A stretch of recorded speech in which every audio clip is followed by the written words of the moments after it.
पाकिस्तान ने सऊदी अरब के साथ नया रक्षा समझौता किया है। इसके तहत किसी एक देश पर हमला दूसरे देश पर हमला माना जाएगा। पाकिस्तान परमाणु हथियारों से लैस एकमात्र मुस्लिम देश है। सऊदी अरब दुनिया के सबसे बड़े तेल निर्यातक देशों में शामिल है। इस वजह से विशेषज्ञ इसे भारत और इजराइल के लिए एक रणनीतिक खतरे के रूप में देख रहे हैं।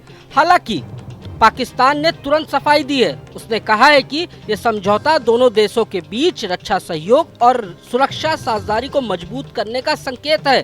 पाकिस्तान ने बिना किसी का नाम लिए कहा कि यह किसी तीसरे देश के खिलाफ नहीं है।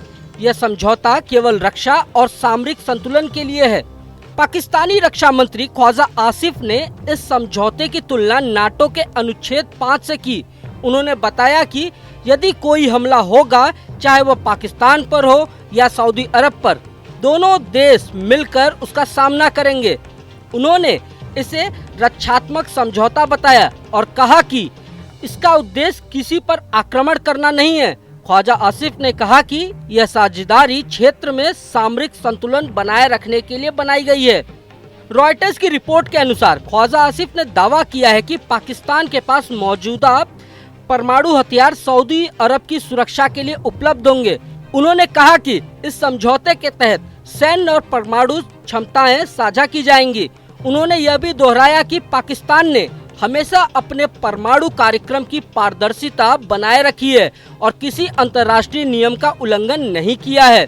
इस समझौते पर पाकिस्तान के प्रधानमंत्री शहबाज शरीफ की रियाद यात्रा के दौरान हस्ताक्षर किए गए। समझौते का उद्देश्य स्पष्ट है।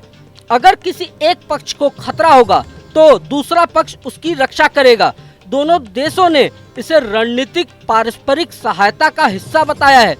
भारत सरकार ने इस समझौते पर प्रतिक्रिया दी है। उसने कहा कि यह दोनों देशों के बीच लंबे समय से चल रही साझेदारी को औपचारिक रूप देता है। भारत इस समझौते के निहितार्थों के अध्ययन कर रहा है। विशेषज्ञों का मानना है कि यह क्षेत्रीय रणनीति और सुरक्षा संतुलन को प्रभावित कर सकता है। अंतर्राष्ट्रीय मामलों की जानकारों की माने तो पाकिस्तान और सऊदी अरब के बीच यह साझेदारी उनकी सामरिक स्थिति को मजबूत करती है। वहीं भारत के लिए यह संकेत है कि पड़ोसी देशों के बीच सुरक्षा सहयोग और गहराता जा रहा है। सामरिक रूप से यह समझौता दोनों पक्षों को किसी भी संभावित संकट के लिए तैयार रहने में मदद करेगा। ख्वाजा आसिफ ने यह भी कहा कि समझौते का उद्देश्य केवल रक्षा है, आक्रामक कार्रवाई के लिए इसका इस्तेमाल नहीं होगा। उन्होंने नाटो का उदाहरण देते हुए बताया कि सामूहिक रक्षा केवल सुरक्षा की गारंटी देती है, आक्रमण की नहीं।